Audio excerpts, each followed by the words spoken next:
بسم اللہ الرحمن الرحیم۔ جماعت اسلامی کا اجتماع عام 21، 22، 23 نومبر کے دوران جو لاہور میں اب ختم ہو چکا ہے، اس کے بہت پر اثرات جو ہیں وہ معاشرے پہ نافذ ہو رہے ہیں، اور لوگ اس بات کو اب سمجھنے لگے ہیں کہ اگر اس ملک میں کسی پارٹی نے حکمرانی عوام کے لیے کرنی ہے تو وہ صرف جماعت اسلامی ہے۔ امیر جماعت اسلامی کا یہ سلوگن، جو اجتماع عام لاہور کا سلوگن تھا کہ بدل دو نظام، یقینی طور پہ نہ صرف پاکستان میں بلکہ پوری دنیا کے انسانیت جو ہے وہ آج اپنے گلے سڑے اور انتہائی بدبودار نظام کی وجہ سے سسک رہی ہے، تڑپ رہی ہے، اور اس پورے نظام کے چکر میں پوری انسانیت جو ہے وہ آج بھی یہ معلوم کرنا چاہتی ہے کہ اس نظام سے، جسے آپ جمہوریت بھی کہتے ہیں، جسے آپ آمریت بھی کہتے ہیں، جس میں بادشاہت کی بھی گنجائش ہے اور جس میں قبضہ گروپ کی بھی گنجائش ہے،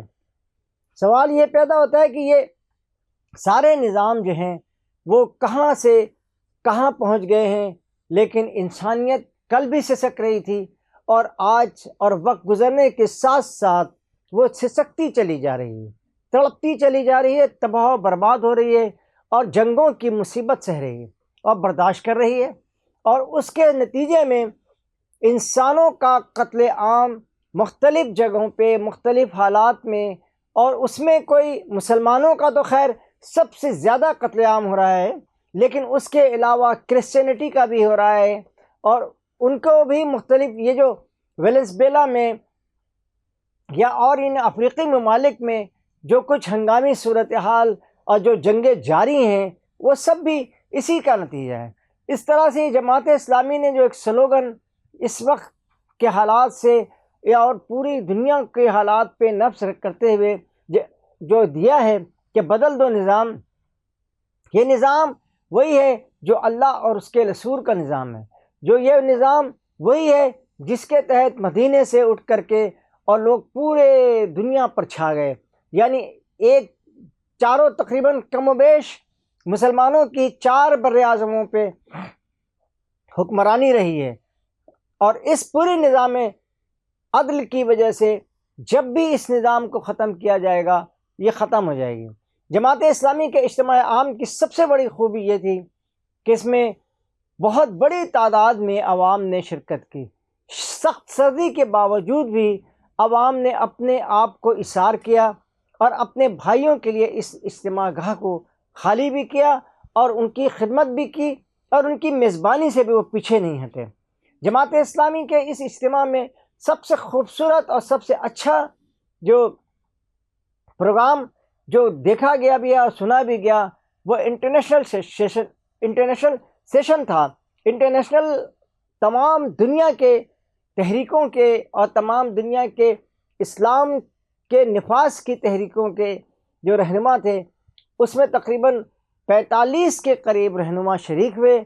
اور انہوں نے اپنے اپنے ملک کے حالات بھی بتائے، اور یہ بھی بتایا کہ ان کے ملک میں مسلمانوں پہ اور اقلیتوں پہ یعنی غیر مسلموں پہ کس طرح سے مظالم ڈھائے جا رہے ہیں۔ اس پروگرام کی جو بہت زیادہ خوبی تھی وہ انٹرنیشنل سیشن سے تھی۔ انٹرنیشنل سیشن میں جو کچھ ہوا، انٹرنیشنل سیشن سے جو کچھ حاصل کیا گیا، وہ یہ ہے کہ پوری دنیا میں اسلام کے نظام کے لیے آوازیں اٹھ رہی ہیں، اسلامی نظام کے نفاذ کے لیے کام کیا جا رہا ہے، اور لوگ آگے کی طرف بڑھ رہے ہیں۔ لیکن اس پورے اجتماع کے دوران جماعت اسلامی ڈھاکہ کے جو نائب امیر تھے محترم جناب مجیب الرحمان صاحب، اور وہاں سے خواتین ونگ کی جو سربراہ تھیں نور النساء صاحبہ، ان کی جو استقبال تھا وہ اجتماع میں انتہائی شاندار، انتہائی خوبصورت انداز سے پیش کیا گیا، اور یہ بات ثابت کی گئی کہ ان کی جو انقلابی تحریک، جو مجیب الرحمان اور ان کی بیٹی حسینہ شیخ کے دور میں جو ان پر مظالم ڈھائے گئے،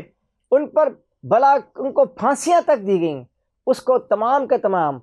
انہوں نے ختم کیا، برداشت کیا، اور آج وہ جماعت اسلامی بنگلہ دیش کی نمبر 1 جماعت کے طور پہ ابھر کر سامنے آئی ہے۔ اس سیشن کا جو خواتین کا جو سیشن تھا وہ بھی انتہائی خوبصورت، خواتین نے اس اجتماع میں بہت بڑی تعداد میں شرکت بھی کی، اور اس اجتماع کی شرکت سے انہوں نے اپنے لیے بہت ساری یہ باتیں ثابت کی کہ ان کا صبر کتنا ہے، ان کا اعتماد کتنا ہے۔ ان کا اعتماد جو اس وقت جو وہاں پہ سردی کی شدت تھی، اس شدت کو انہوں نے برداشت بھی کیا، اور اجتماع کو بھرپور انداز سے نہ صرف انجوائے کیا بلکہ وہاں سے وہ بہت کچھ سیکھ کر کے اپنے اپنے شہروں میں، اپنے اپنے ملکوں میں جا چکے ہیں۔ یہ اس کا دوسرا سیشن تھا، اور اس پورے سیشن کے دوران اور بھی جو تربیت گاہوں میں اور جو درس قرآن اور درس حدیث ہوئی، وہ ساری کے سارے انتہائی شاندار، انتہائی اچھی اور بہت ہی قابل قبول تھی۔ لیکن اس اجتماع کی جو معمولی سے کچھ خامیاں تھیں، تو اس میں ایک موسیقی کا پروگرام بھی تھا، اور یہ بات میں نہیں کہہ رہا، پروفیسر ابراہیم صاحب جو جماعت اسلامی کی مرکزی قیادت میں بھی رہے ہیں اور جماعت اسلامی کے مرکزی سینئر رہنما ہیں، انہوں نے اس پہ سخت تنقید کی۔ جو ہفتے یعنی 21، 22 اور 23 سے نومبر کی درمیانی شب کو جو پروگرام ہوا، اس میں کچھ نغمے بھی شامل کیے گئے، اس میں کچھ مذہبی گیت بھی شامل کیے گئے، لیکن ترکیہ کے جو میوزیکل پروگرام ہیں وہ بھی شامل کیا گیا، اور اس کو انتہائی طور پہ پروفیسر ابراہیم صاحب نے یہ خود ہی بتا دیا، اس میں کچھ نہیں کہہ سکتا، وہ ایک سینئر رہنما ہیں، ان کا کہنا تھا کہ جماعت اسلامی کا خاصہ نہیں ہے کہ وہ اس طرح کے پروگرامات کو بھی کرے، اپنی اتنی بڑی تقریب کو اس طرح کے پروگرام سے انتہائی طور پہ جماعت اسلامی کے سینئر رہنماؤں کو، ارکان کو اور کارکنان کو بڑا دکھ ہوا ہے، اور وہ دکھ کے ساتھ اس پروگرام کو جو ہے نا، وہاں سے بہت کم تعداد میں لوگ اس پروگرام میں شریک تھے۔ میں نے بھی وہاں پہ خود بھی دورہ کر کے دیکھا تھا، اب پتہ چلا تھا کہ جناب اس کو لوگ پسندیدگی کی نگاہ سے نہیں دیکھ رہے۔ دوسری جو سب سے اہم بات تھی اس پروگرام کی، یعنی پہلے دن کی، یعنی 6:30 اور 7 بجے شام میں جب اس پروگرام میں ڈاکٹر عشرت حسین کا جو ہے وہ معیشت پہ ایک بہت ہی لمبا چوڑا سا خطبہ بھی شامل کیا گیا۔ گو کہ ڈاکٹر عشرت حسین خود شریک نہیں ہوئے تھے، لیکن ان کے نمائندے نے ان کی خطاب کو پڑھ کر سنایا۔ ڈاکٹر عشرت حسین کے بارے میں مجھے پتہ نہیں معلوم، جماعت اسلامی کو معلوم ہے یا نہیں معلوم ہے، لیکن میں بھی جانتا ہوں اور فاران کرب کے ریکارڈ پہ موجود ہے کہ ڈاکٹر عشرت حسین وہ شخصیت ہیں جنہوں نے سود کی معیشت کو نافذ کرنے میں سب سے بڑی رکاوٹ کھڑی کی تھی۔ وہ سب سے بڑے مخالف تھے سودی نظام کو ختم کرنے کے۔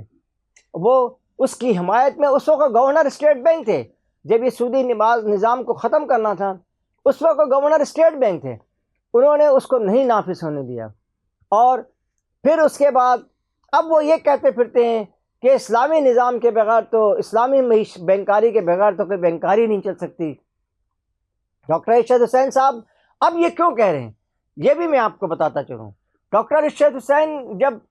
گورنر اسٹیٹ بینک سے ہٹے تو ان کی جگہ ڈاکٹر شمشاد اختر جو ہیں وہ گورنر اسٹیٹ بینک بنی۔ انہوں نے یہ بتایا کہ جناب ایک خط لکھا عالمی بینک کو کہ جناب ہمارے یہاں سیونگ کی جو صورتحال ہے وہ روز بروز کم سے کم تر ہوتی جا رہی ہے، لہٰذا اس کو بیلنس کیا جائے اور اس کو اوپر اٹھانے کے لیے بتائیں، کوئی ریسرچ ہمارے بارے میں کریں اور ہمیں بتائیں کہ ہم اس سلسلے میں کیا کریں۔ ڈاکٹر شمشاد اختر کو عالمی بینک نے یہ لکھ کر جواب دیا اور رپورٹ بنائی ہوئی تھی انہوں نے پہلے سے۔ انہوں نے کہا آپ کے ملک میں یعنی پاکستان میں بینکاری نظام میں جو سیونگ کا جو سسٹم ہے وہ ختم ہونے کی بنیادی وجہ یہ ہے کہ آپ لوگ جو ہیں وہ سودی نظام کو جو ہے نا وہ جاری و ساری رکھے ہوئے ہیں، اور آپ کے ملک کے عوام سودی نظام کو، سود ملے ہوئے اور سود کا جو پیسہ ہے اس کو حرام سمجھتے ہیں، اور وہ سمجھتے ہیں کہ اس سے وہ جو بینک میں پیسے رکھتے ہیں وہ سود کی وجہ سے حرام ہو جاتا ہے، یعنی وہ غلاظت زدہ ان کی منی ہو جاتی ہے۔ لہذا اس کو انہوں نے اس کو ختم کیا جائے۔ تو اس پر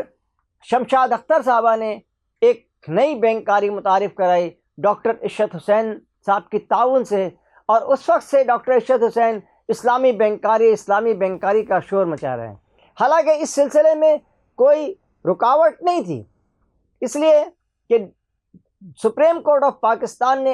ایک دفعہ نہیں، دو دفعہ نہیں، 3 دفعہ سود کی معیشت کو ختم کرنے کا بالکل دو ٹوک اعلان کیا ہے۔ کوئی لگی لپٹی انہوں نے نہیں رکھی ہے، نہ ہی ایسا کوئی کام تھا۔ لیکن یہ ڈاکٹر عشرت حسین، ڈاکٹر شمشاد اختر، ڈاکٹر عبدالحفیظ شیخ اور اسی طرح کے جو لوگ ہیں، انہوں نے ہر حکومت میں، یہ تحریک انصاف کے حکومت میں بھی شامل تھے، اس حکومت میں بھی آگے جانے کی کوشش کرتے رہے، لیکن انہیں اندر آگے نہیں آنے دیا گیا اور ان کو روک کے رکھا گیا۔ لہذا یہ ڈاکٹر عشرت حسین صاحب سے جماعت اسلامی کے پروگرام میں سود جو ہے وہ ختم کرنے کی بات جو ہے نا کچھ سمجھ میں بھی نہیں آتی، اس لیے کہ عملی طور پہ وہ مخالف ہیں، اور ایسے لوگوں کو اس طرح کے اجتماعات کا جو ہے ان کو سپورٹ دینا، اور اس طرح اب ان کو کوئی بھی نہیں سنتا۔ اب یہ کہیں اپنے بینکاری نظام میں بھی جاتے ہیں تو لوگ یہی کہتے ہیں کہ جناب وہ سود سے اب ختم ہو چکا ہے۔ تو یہ ایک فراڈ ہے۔ بینکاری نظام جو اب بھی ہے، جو اسلامی بینک کے نام سے کبھی امین، کبھی صادق، کبھی امین، کبھی فوت، کچھ اس طرح کے عربی نام، شراکت داری اور شرقیہ اور غربیہ، ناقبلیہ والا باتیں ہیں، اس میں کچھ بھی حقیقت نہیں ہے۔ یہ ساری کی ساری بینکاری سود پر، اور ان کے ہی جو سودی بینکاری کے جو شیڈول ہیں، اسی شیڈول کے مطابق کرائے کے نام سے پاکستان میں سودی بینکاری کو نافذ کیا گیا ہے۔ اس میں ڈاکٹر عشرت حسین کا کردار انتہائی کلیدی ہے۔ اس لیے جماعت اسلامی کے اسٹیج سے ڈاکٹر عشرت حسین کے بجائے اگر ڈاکٹر شاہد حسن کو پیش کیا جاتا تو وہ انشاءاللہ ہمیں امید ہے کہ وہ آئندہ اس پہ توجہ دی جائے گی۔ وہ ایک اچھی اور خوبصورت تقریر پیش کرتے ہیں، اور اس کے بعد آپ اس پروگرام کو آگے بڑھا سکتے تھے۔ لیکن یہ ساری خامیوں کے باوجود بھی جماعت اسلامی کا اجتماع عام انتہائی شاندار، انتہائی اچھا، اور ایک ولولہ جو بدل دو نظام کا ہے، اس پر ضرور قائم رہنا چاہیے۔ لیکن اس سلسلے میں جب مجھ سے لوگ پوچھتے ہیں کہ یہ کیسے ہو سکے گا، تو میں نے کہا بدل دو انسان کے لیے مجیب الرحمان جو ڈھاکہ سے نائب امیر جماعت اسلامی آئے ہیں ان سے معلوم کرو، یا نور النساء صاحبہ جو جماعت اسلامی خواتین کی سربراہ ہیں ان سے معلوم کرو۔ یہ انتہائی مشکل کام ہے، اس کے لیے ہمیں ان حکمرانوں سے ٹکرانا پڑے گا، ان سیاسی پارٹیوں سے ٹکرانا پڑے گا جنہوں نے اس ملک میں صرف اور صرف سود کے نظام کو قائم کر رکھا ہے۔ اس کے ساتھ ہی میں جماعت اسلامی والوں کو مبارکباد دیتا ہوں اتنے شاندار پروگرام کرنے پہ، اور اجازت چاہتا ہوں، اور یوٹیوب کا انتہائی شکر گزار ہوں، انہوں نے بھی اس پروگرام کو بہت اچھی طرح سے اپنے یوٹیوب میں جو ہے وہ اس کے ذریعے جو ہے پوری دنیا میں پھیلایا ہے۔ اللہ حافظ، اللہ نگہبان۔